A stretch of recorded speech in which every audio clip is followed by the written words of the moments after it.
Hello? Is anybody home?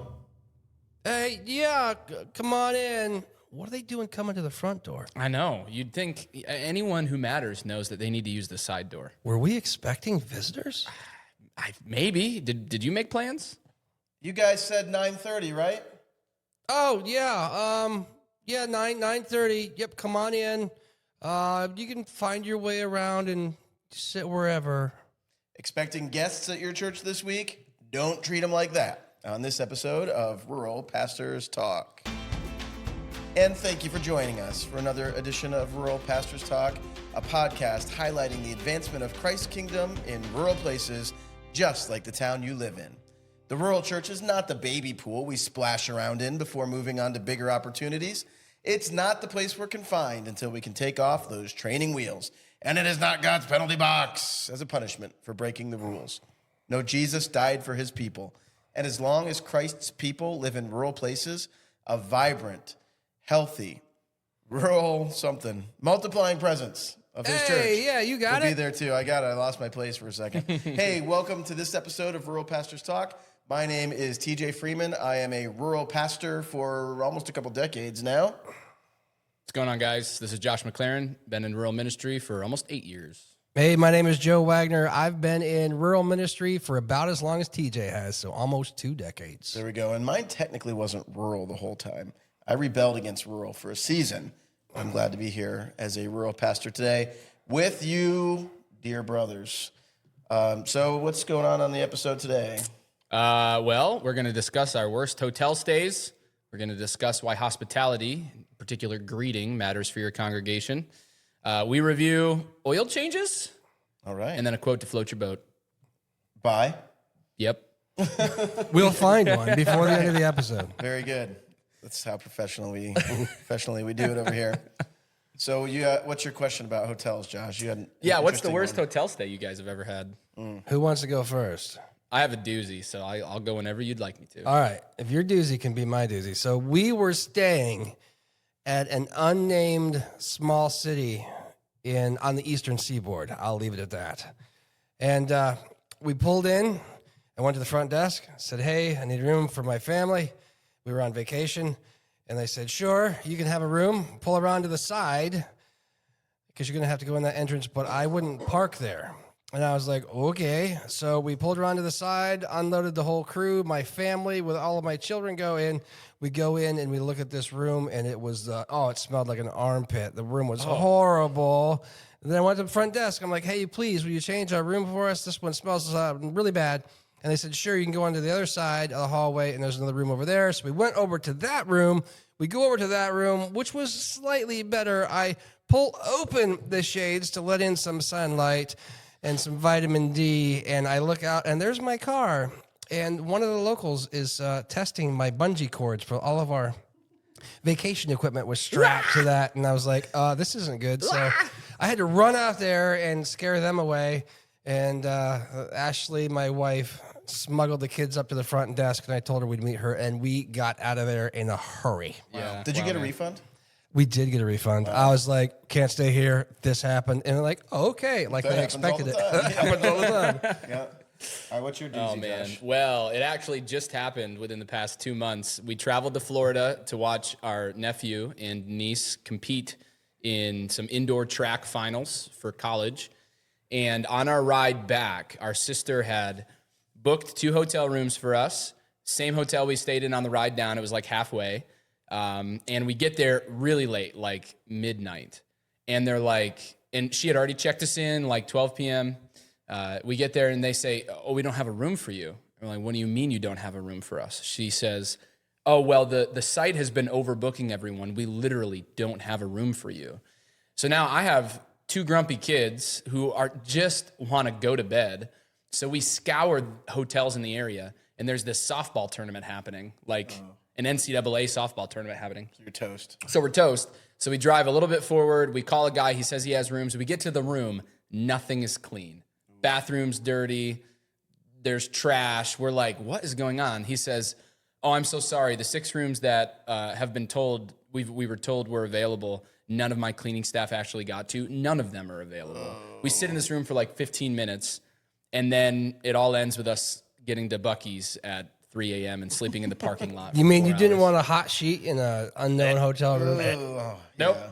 So we slept at the Buc-ee's. Wow. Yep. In the Buc-ee's parking In the lot. Buc-ee's, I had my 5-year-old just sleep on my chest, and it was the worst night's sleep I think I've ever gotten. Did you get a barbecue sandwich out of it? I got a nice breakfast sandwich. Okay. Yes. Nice. It was terrible. Have you been to Buc-ee's, Joe? I have not been to Buc-ee's, but it is on my bucket It's list. the promised land. It's on my Buc-ee's. It's on your Buc-ee's list. Yeah, very good.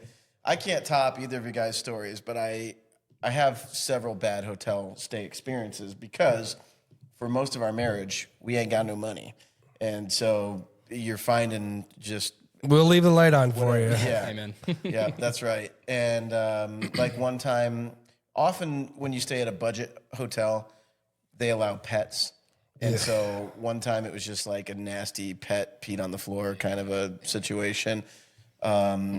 Several times it was like, hey, just sleep on top of the blankets. Don't actually get into the bed. Oh, yeah. And actually, for most of our marriage, bed bugs weren't like a fear. That's a newer thing, right? Newish. I mean, 20 years ago, you weren't talking about bed bugs. No. Yeah. So I don't know when the bed bugs returned. I always thought "Don't let the bed bugs bite" was just like a, cute little Like a make-believe children's- thing? Yeah, right. It's real, apparently. Thankfully, I've never had them. But then here's the one I'll end on. We stayed at a place where we were sharing a room with my in-laws, small room, 2 queen beds. And the night before we joined them on the trip, they were up all night because there were gunshots in the room next door. Oh, my gosh. Yipes. Yeah. Yeah. So, yeah, you can definitely get sketchy. And all of this has what to do with church? Hospitality, baby. Hosses is hospitality. So when people come into our churches, the very first experience that they have is a huge experience, whether they coming in, like my room smelled like an armpit. Josh's room was incredibly in disarray, terrible. Nobody was necessarily there to meet them. When people come into our churches, are they having that same experience that we are having? And I would say that people remember that for a long, long time if they have a bad experience. Setup question there is we remember those bad experiences in hotels for a long time. We'll never forget them. Yeah. And you'll never go back to that hotel again, will you? That's right. What do the church health people say? It's like people make their decision about whether to stay at your church in the first 10 minutes or something like that. I think it's shorter than that. Is it shorter than that? Mm-hmm. Obviously, the Spirit works. I was going to say, outside of our look statistics, at you but- quoting church health books. Well, You are a young church planter now, so.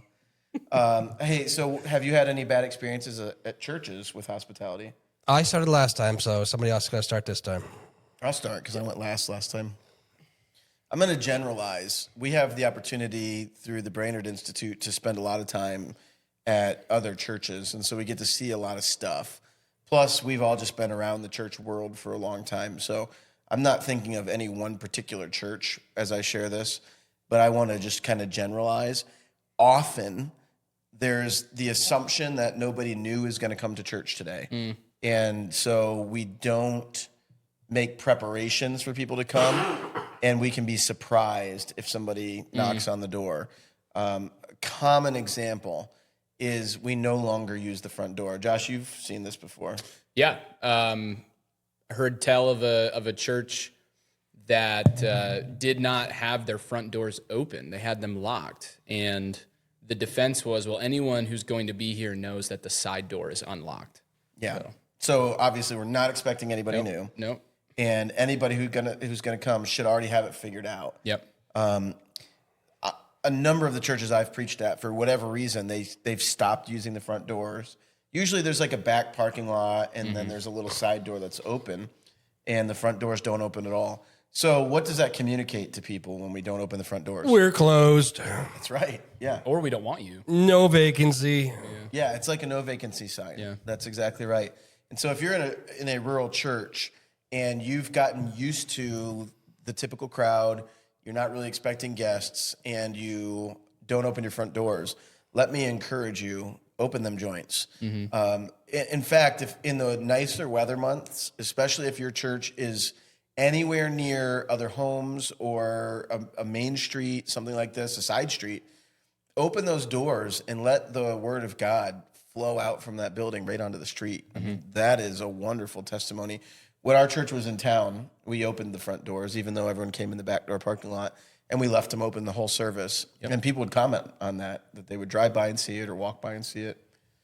So, yeah. I'm trying to think of the last couple of churches that I had visited, and I didn't have a bad experience, but not an experience. I thought I was going to have a better experience. Yeah. What do you mean by that? All right, so we went into a church of about 300 people when we were on vacation one time. And it was kind of a happening church, and a church denomination kind of known for their friendliness and happiness. And I was like, oh, man, I bet you these guys... Wait. What church denomination is known for their happiness? I'm not going to... Okay, you don't have to say. No, yeah. So it wasn't like a grumpy church. What is our denomination known for? We are non-denominational. Yeah, that's Thank right. you. There are some denominations that are known kind of for their grumpiness, and there are some church denominations that are known for their not so grumpiness. Okay. And this was one of those not so grumpy churches. And I was like, these guys are going to have it down. And we did get a warm handshake at the door. But I went in and I went to their visitor station, and I guess what I was going to say is they just didn't. It's almost like they weren't expecting people to actually do the things that they wanted them to do. Oh, right. Like when I went to uses the visitor nobody station. uses actually the visitor station. They had this great visitors counter set up, and I went over and was asking, like, I was pretending not to be a pastor, right? So I was trying not to ask too good of questions. And the sweet lady just didn't know the answers. And I was like, that's cool. She was warm and friendly, but she just didn't really know what she was expected to know. And it was okay. Not that I'm gauging people on their intelligence. She was super intelligent, but she just didn't know the answers. Yeah, so if you're going to have somebody there, have them kind of know the answers. You lost me for a second because I was realizing that when I go to other churches, I also pretend I'm not a pastor. Yeah. I never thought about that before. You walk in. We almost play inside baseball because we know what we expect at our churches, and you go in and you almost get to secret shop a little bit. Right. I've gone into churches as the pulpit supply, which we all have, and that can be weird too. You know, it's like the pastor at a wedding reception. Sometimes you're like, nobody wants to run up and greet you. Yeah. And you try to go up and shake hands and kind of engage in conversation, and it's just kind of weird a little bit. Yep, absolutely. So we've talked about one thing, and that is not having the front doors open. That's an easy fix. Open the doors. Two, we've talked about having things like a visitor station. Now, I would imagine, I'm thinking of our church years ago. We had no such thing as a visitor station or any thought of what that could be. So what do you mean by that, and should we have them? I would say yes, if you can do it well. One of the struggles that we have at our church is we have a starting point station, and that's bounced around to a couple different places just simply because the structure of our church is really difficult for people. Which is probably going to be common, right? Yeah, a lot of our listeners are going to have weird buildings. You're going to have a weird building. So this is something that we have even, I don't know if struggled with, but had tried to work through. You want to have that set up in a place that's comfortable for people to be able to actually stop, and for the person at your starting point or your visitor station to actually engage them in a realistic, warm, charming, friendly sort of a way. And the person that you have stationed there, they can't necessarily be an introvert. They've got to be one of your extroverted people. Yeah. And to be able to do it naturally and kindly and really just welcome them and not push a whole bunch of paraphernalia into their hands and try to get their information like if they were like a telephone salesperson. Which means you're going to be empowering the people in your church, which is what we're supposed to do. And you might not have in your congregation somebody who is that big extroverted front of house kind of a personality. There is one particular person at a chain hardware store in our county. Do you know who I'm talking about? I don't know yet. I want to evangelize her so she comes to faith and have her come and be our visitor station because the dear sister at the Lowe's checkout. Yeah. Now you know exactly who I'm talking about. Exactly who I'm talking about. And She's incredible. She just makes warm, kind, friendly. And she remembers you. And she like when you're in remembers there a you. ton, she's like, "Oh yeah, you want your receipt emailed, not printed, and is that all you need, hun?" Like, oh yeah. And she might be a Christian. I don't know, but You called her a sister, so. Oh, sorry. Well, I'm so used to talking. I don't know, but it's just we both remember that experience, and you picked it up without too many clues and knew exactly who I was I'm not talking manly about. enough to go to Lowe's, so it's not. We'll pick not a that bad up analogy. later in the podcast as well. Yeah, I've driven by before though. So you may not have. So that's one point is like as people get saved and come to your church, figure out those kind of gifts and use them. But also you might have to use the best of what you got. Yeah. And that's just trust the Lord. The Lord's given you the congregation He's given you, not the one you wish you had. Can you train somebody to be like that? I mean, you can definitely train them to do better than they naturally would do without training. I would agree. Yeah. I would agree. It can be a not total failure. Yeah, that's right. Anybody can be kind. Anybody can be friendly. Anybody can act like they want the person there. Yeah, that's right. Couple little coaching things. What would you say to somebody that you were going to put at that spot? Oh, you put me on the spot. After everything that I just said, I would say don't be pushy. Don't lead with, will you fill out your name and your address and your email and all of your children's names and social security numbers on this piece of paper? and your credit cards. That's Why a lot of people don't do that because they don't want to be pushy. Yeah. But maybe a quick way that you could do that stuff is develop real conversation. Like it's a real human. It's not a target. Yeah, So absolutely. You're asking them questions. good This is one of questions. the biggest ones, I think. Open-ended Ask good questions. Yeah. And then connect on something. And at the end, I'd love to stay in touch. Would you mind if we swap contact info? Find something that you have with them in common, or you can. Everybody's able to read people. When people are coming in, they're either going to be nervous or they're going to be looking around and not knowing what's going on. Yeah. Just be warm. Hey, my name's Joe. I don't think I've seen you before, and that's usually all you have to say to lead into that conversation with an open-ended question. I'm going to point out something that takes down the fourth wall for a second. Yeah. You're going to sniff right on your mic. No, it's not your sniffing. It's the fact that your mic is at your nose level now. Oh, sorry. I don't know how it got up there. Just pull that. I've been down. trying to not sniff. Grab the arm part. Sorry, listeners. This is. Hold on, everybody. Plug your ears. But Joe is sick, guys. Yes. In his There you defense. go. Right there. Right there's That's perfect. money right there. I like it. If you listened to this last Sunday's sermon, it wasn't terrible, but I sniffed an awful lot. Oh man. That's okay. So we're going to keep the doors open. We're going to have somebody at maybe some kind of a welcome station, which is a part of a broader system of hospitality. What do you think I'm going to say that falls under? Well, who should go? Who do you think is before that hospitality station? Yeah. Josh? Parking people? You're a church planter. Oh, if you have the opportunity to guide people where to park, they're a first face they see. They park you with a smile. Smile and a friendly wave, baby. That's a Good the Friday easiest thing ever. service. They could hold signs in the parking lot that say, you're doing better than you think you are. Stop it. No? No. Okay. We for the Good Friday service, where do we on the left, Colton Allett is here just greeting us. You're just warmly. dropping names Sorry, all over the I'm place. just and then another young Everybody man. knows him. Yeah, well, and then another young man right up front again directs us, big smile. Wait a minute. all these young You said dudes. something I think that's really important. What? You described the person that you just named. What was he? He's a man who happens to be No. 17. You left. Okay. Yeah. He's a young man. 17-year-old. Youngin. We've got. Am I allowed to say that at 30 now? Can I? Yeah, no, that was the point. He was a young man. And my point was, if you got some teenagers in your church that you think you could do this, send them on out there to be parking lot. right. Smile, wave. Yeah, not just haphazardly, but yeah, with hospitality in mind. That's Yeah. a great way to equip them and train them and have them be involved. Yeah. So it is, even guys at a small rural church where it's just, you haven't seen a guest in 5 years. Yeah.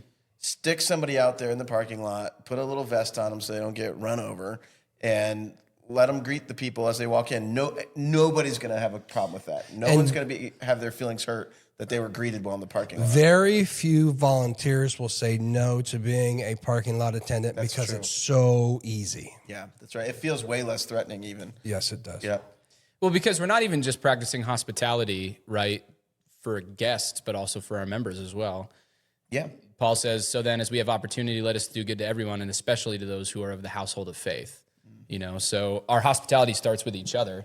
That almost gets at like the heart behind this. We're not just practicing hospitality so that we'd have a welcoming church so that seats would fill, right? Our desire is to be faithful in this, and you're making these preparations so that when it comes, not if, but you're praying when it comes, when a guest comes, or when family members come on Easter that may not regularly go to church, or someone they're welcomed into your church in a way that the Lord might use to keep them around. So absolutely, yeah. So we got the doors open. We got a welcome station of some sort. We've got greeters in the parking lot. Probably maybe a greeter at the door. Mm-hmm. Now I want to caution you here. We've now listed at least 4, I think, 3 or 4 different stations. Right. You can do something called greeting fatigue, where you actually wear people out. They feel like they've gone through a gauntlet. The gauntlet. Warm Christian handshakes. So I had an experience like this at a church once that was super weird. I think, our headlights looked different from all their members' headlights. Somehow, at this evening service, they knew that we were not normal attenders. So my wife and I, before we had kids, we walk in, and there at the door are all the men on one side and all the women on the other side. And I felt like we were walking through one of those rainbows out onto the football field or something, and it was just awkward and uncomfortable. And then during the sermon, the pastor actually said things directly to us. Don't be that. That's way over the top. But do have some kind of like, hey, we have somebody outside. We've got somebody at the door. It really helps if that person at the door has something to hand out. A lot of churches are getting away from bulletins. But having something in your hand that you pass them as they walk in, people take it, they say thank you. It makes it not weird. So maybe that's an argument for We'll see if you guys agree with me on this.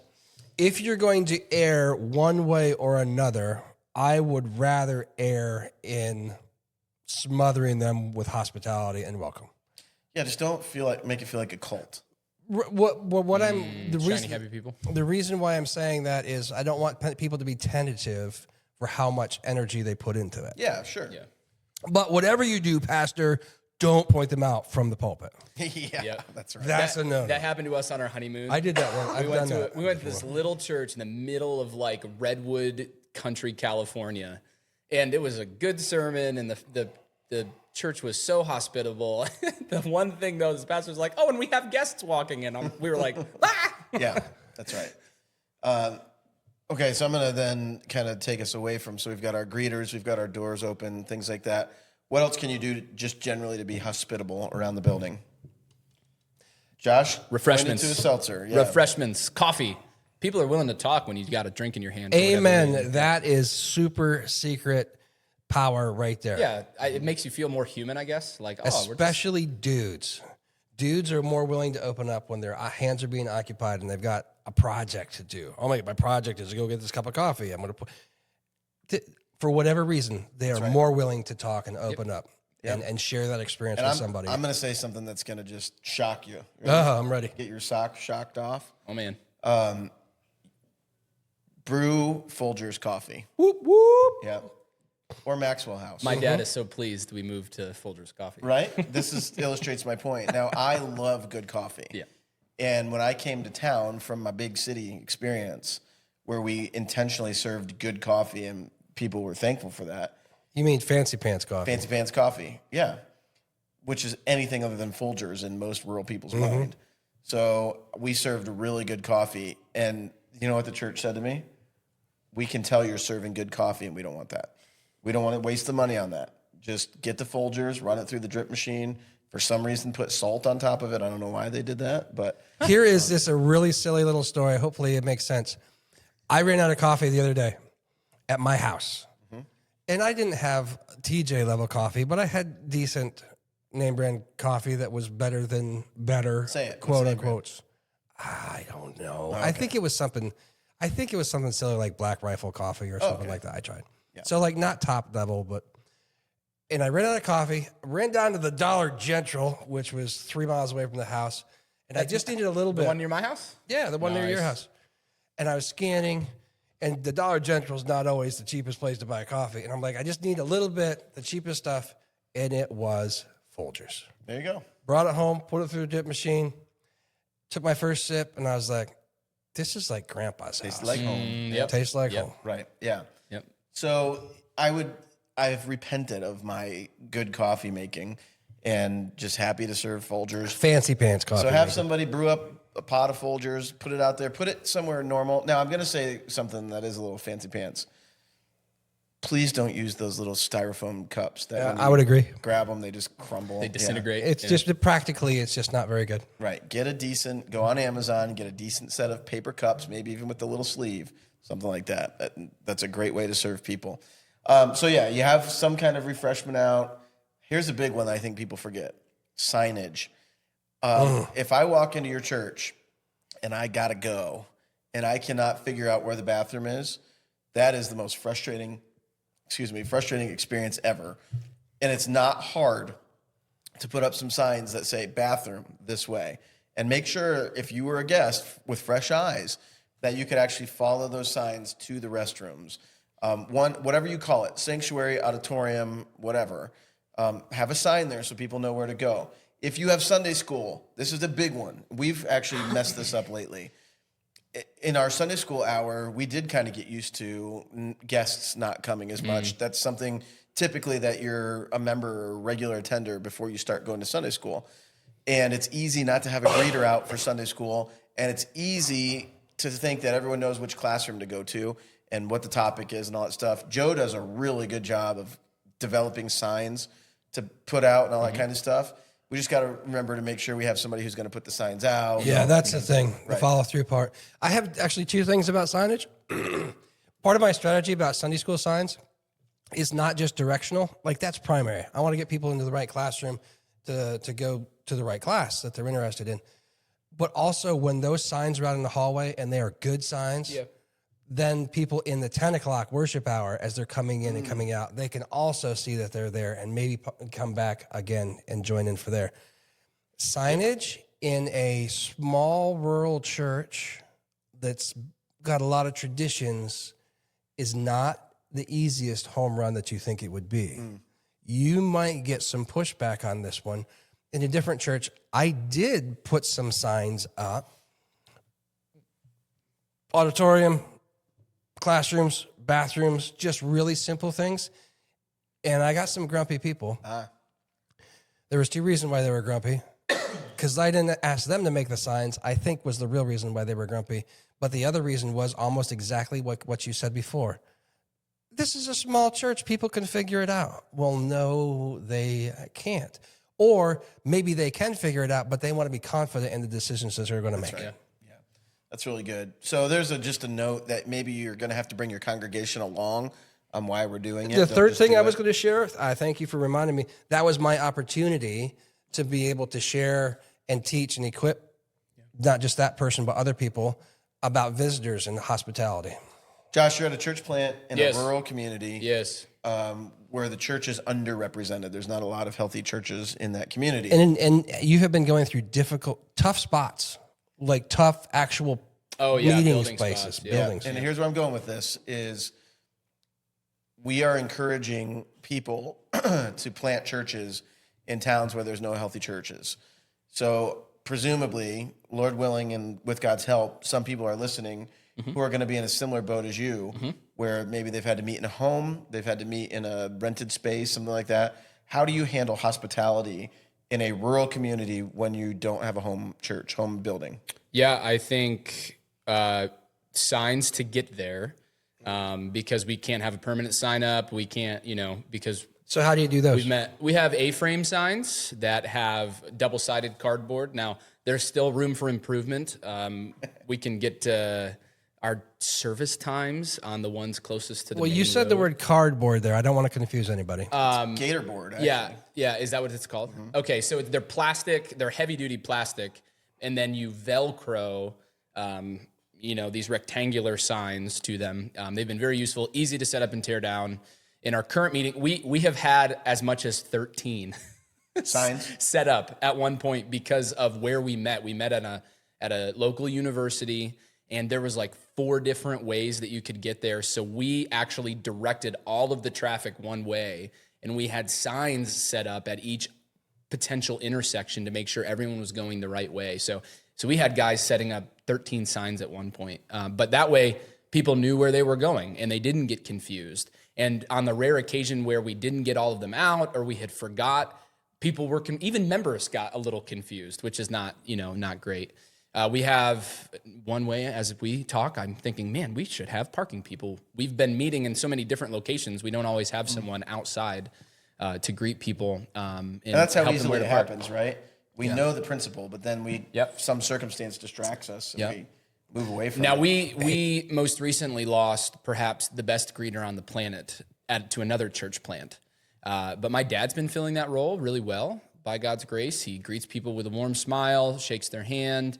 We have a greeter inside that hands our bulletin out. We don't have any screens right now. So for our lyrics, we don't have any hymnals. That's what we use.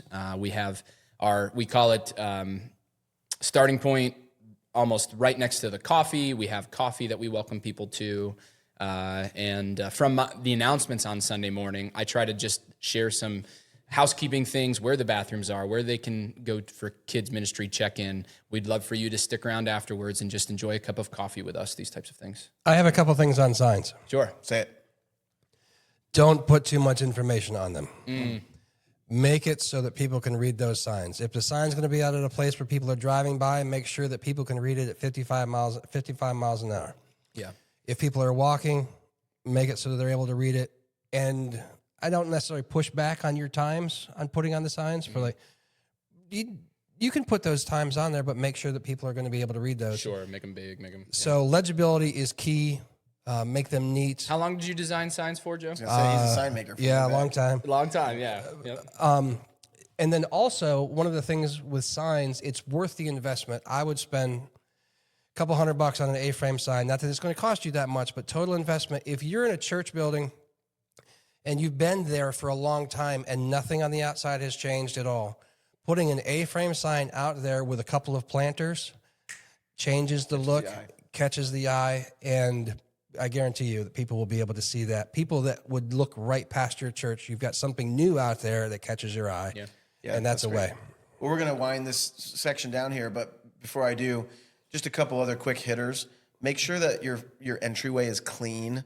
A classic mistake of rural churches is you have a food pantry or you have a clothing giveaway or something like this, and people, or just people picking up stuff. Yeah, that's true too. The exchange point for hey, I'll give you that on Sunday. And people just dump stuff in the foyer, at the coat rack, on the front stoop, wherever it is, and everyone's got to walk by a mess to get into the church. That communicates something that you don't mean to communicate. It's actually not hospitable. Just like normal people want to pick up their house a little bit before guests come over, you should want to do that for your church. And if you're not a pastor and you're watching this or listening to this, you have the same responsibility. This is something that every member should take responsibility for, to make sure that place is cleaned up. Smells is another thing. A lot of churches get an old, musty smell. Yep. And then sometimes we try to mitigate by punching people in the face with those stupid Glade plugins. They can be too strong. Tell us how you really feel, TJ. Well, I put out about 50 Glade plugins in our old, musty church building. Yeah. And I didn't realize the number of people with sensitivities to things like perfume and whatever.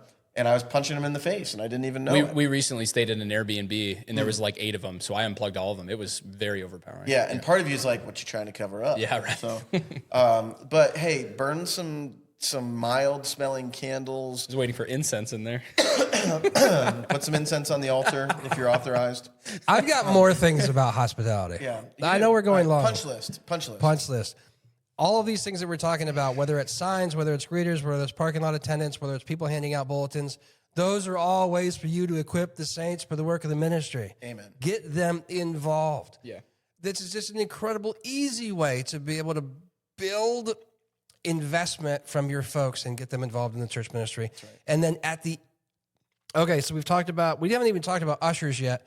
So whether you have ushers or whether you regularly communicate to your members, hey, if a visitor sits down in your area where you're sitting, engage them. Be kind, be nice. At least say hello, introduce Don't them. say that's my seat. No, don't say that. Oh my goodness. Literally has been said to me. Literally. Don't do that. And then at the end of the service, TJ is incredibly good at this.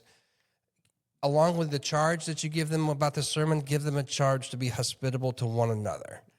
Even your members who see one another all the time, hey, build friendships, go out to lunch with one another, stand here and talk with one another while you're stacking the chairs, right? But that's particularly for our church. But be active in encouraging your members to take care of the guests who come. Yeah, that's really good. All right, I think the plate is full, the bucket is loaded, and it is time for, an SOS. Josh, man. I hear that Morse code in the background. Indeed. Yeah, I don't actually because I don't have headphones on, but I But you know saw I can it. see that. Yeah, I it's see playing. it. I see the levels. Yep, that's right. What's it stand for, Josh? Subscribe if you haven't already, and you're enjoying this content by God's grace, and you'd like more, subscribe. That way you can stay up to date with any latest updates from Rural Pastors Talk. You know what else you can do? You can offer a review. It is super helpful for us. I think I'm going to just challenge our listeners. I think it's been a coon's age since anybody has left a review on Spotify, Apple, whatever. So if you could go on, Josh is looking right now. Looking right now. If it's more than like a year, just don't even tell us. Okay. To see when the last review was, but just go leave a review. 5-star reviews help us get into the algorithm. We want to see a healthy church in every rural community. This podcast is meant to help strengthen the church in rural places not a lot of people are talking about. So would you help us that way? And lastly, do you know what they could do since Josh is preoccupied, Joe? I think they could subscribe. Is that what Josh already said? No, share. Oh, okay. We got this. Yeah. You know why I know that? Because the other day we were riding in the car, my wife and I were, and I don't know, a Sting song came out like sending out an SOS. And Ashley goes, they could share, offer a review, and subscribe. She remembered. And she remembered. Mnemonic We works. got at least one person listening to Real right. Pastors Talk. Yeah. That's so funny. Hallelujah. Yeah, if you'd subscribe, that would just float our boat. We'd love it. And you know what? We're done with that now. It's more than a year, isn't it? We're not going to talk about it. Yeah, I know. It's lame. So help us out there. Somebody do it and then email us and tell us. In fact, I'll tell you what. If you will go and leave a review, 5-star review, I will send you a Brainerd t-shirt. Whoa. If you email me and tell me where to send Whoa. it. So there you go. Sweet. All right. And now it's time for Stuff Real Pastors. Can Use. Reviews. All right. So that little man on the screen with the flannel on, if you're watching, is there to tell you that we're about to review some stuff. He looks rednecky, I think. Yeah, a little. Yeah. Yeah. He's like city redneck. I follow a content creator. It's called Really Very Crunchy. That looks like her husband. Okay. Well, Anyway. awesome. Back Thanks, to us. Josh. You're welcome. Speaking of crunchy. All right. Yeah. Well, hey, you got something to review? Yeah. It is something to give you immediate gratification with your hands if you're in ministry, because we don't always see fruit born. But when we use our hands and work around our homes or on our vehicles, we're like, oh yeah, I did that thing and it's done. And praise the Lord that it's done. And it might save you a few bucks. I realized that before we moved to Mansfield, that I used to change my oil. And it would save me quite a bit of money. We have a phenomenal mechanic. He's one of our church members. Really thankful for him. But just a way to save a few bucks and to just get me to use my hands a little bit, I was changing my oil. But then we moved. We were doing a bunch of stuff, planning the church, building a house. So I stopped. And it dawned on me this weekend, wait a second. We have some other expenses coming up for different things. One of the ways I can save a few bucks is if I start changing my oil again. So I changed both of our vehicles' oil yesterday, and it was very rewarding. I was very encouraged. It didn't take that long, maybe 30 to 45 minutes each vehicle, especially now that I know each vehicle, how to do it, where to do it, what to look for. It'll be much quicker. Saved me about $100. Probably would have cost over $2 to get the oil changed in both of my vehicles. I was able to do it. Oil got for $25 a bottle. And it's like for long engines and stuff like that. Long engines. You have a long engine in your truck? Sorry. How do I get one of those? Sorry. The mileage is like a lot, not long. It's a lot. Yeah. So now I'll only have to spend $50, $25 for each vehicle after this, because I bought 10 quarts and I only needed 6, and now I'm gonna be able to roll over, and the filter's only $10. So next time I'm gonna save like $140. Land the plane, brother. Well, wait. I want to Change your oil. Do you change your own oil? Just yeah. Use your hands. And it'll I'm save you ready. some money. I'm ready. I'm loaded. I'm gonna double down on what you're gonna say. I know you are. Yeah. Yeah, Nobody I got changed time my for it? own oil. Not only do I change my own oil, I change my own brakes. Ooh, I haven't gotten Wow, that far I am yet. never riding with you again. Dude, you can save like $300 or $400 if you learn how to change your own brakes, change your own alternator. A lot of those bolt-on parts, you can save a ton of money. And the reason I'm able to do that, especially the brakes part, is because we have a very dear pastor friend of mine, of ours, who's taught me how to do it, All right. and even borrow some tools to do that. So All right, Josh, I'm going to just zing you. Zing me. All right. I got your back, Josh. You might not. This is a pretty compelling argument. Yes. What percentage of your home is complete? Listen, like 45. All right. So if you were to hire somebody to come in and finish your home, how much do you think you'd have to pay them an hour? Oh, a lot of money. Over 30? Oh, yeah. Okay. Over 50? No. Okay. So somewhere in between. Yeah. All right. So if you paid yourself that much money, Yeah. instead of changing your oil, it would have paid for itself. If you could have put that time into working on your house, Yes. it would have actually paid you more to work on your house instead of your car. Yeah, I actively chose not to do that yesterday, though. Well, if you I want needed a break, switch, man. yeah. I will say this: I the needed first to do, time, I if you- needed to do something different than siding yesterday. If you've never changed the oil in your car, it might take you an hour to do. But after that, you should be able to change the oil in your car for half an hour. Shouldn't take that long. I like pulling into the Take 5 with those highly trained mechanics How long does it take you to get to the Take 5? whose work ethic is great. I only do it when I'm already in a When the red place. light comes on. If I need to go eat at the Cracker Barrels, then I know that I'm going to be near Take 5. Actually, the best ice cream in our region is pretty close to a Take 5. So oil change dip, plus see what I did there? ice cream for $5. I will say, no, I I would will take my say, kids to in my defense, there are a number of pieces that need to happen for me to continue to get work done on my house. Yes. I didn't have an extension ladder yesterday. Okay. Now the argument's coming back. I haven't gotten the But metal you did dumpster have a yet. fancy belt, man. You had tools hanging up from you all over the yes, place. well, True. That's because I could reach that with the ladder I have. I need an extension ladder. So anyway, this is a contentious point, this stuff real pastors can use to review. If you are like Josh and you need a little break and you like working with your hands, or if you're like Joe and you got it down to you can do it in 2 minutes like a NASCAR driver, it might be worth it. But I would encourage you, go get ice cream, let somebody else crawl around under your car and enjoy your life. Listen to a sermon while they're changing it, and it's great. Awesome. All right. I think we've reached the time for a quote to float your boat. And I have one. Oh, I have one too. All right, let's fight them out. Right? Okay. You Wait give a yours. minute. I just realized something. TG doesn't even like changing the water in the Keurig. So I understand why he doesn't No, he like to change does. the oil He- now. he- hates it when other people happily change the water in the Keurig. I don't like doing other people's work for them. That's what I don't like. Speaking of hospitality. Yes, okay. I got one Fill from up the Keurig when you're done, Joe. Rosaria Butterfield's book, The Gospel Comes with a House Key. Radically ordinary hospitality shows this skeptical post-Christian world what authentic Christianity looks like. There you go. Mine is very similar. Now, I would have said mine's from Jonathan Lehman to keep you beaming. All right? You would have said yours is from Rosaria to keep you from I don't know.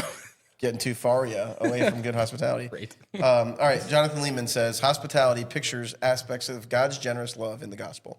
Amen. So, on the same page. Hey, thanks for listening to this episode of Rural Pastors Talk, and we have been so glad to have you. It has been a joy. I'm still figuring out how to push all the right buttons over here, so ignore that man on the screen with the Rural Pastors reviews as I get to this one.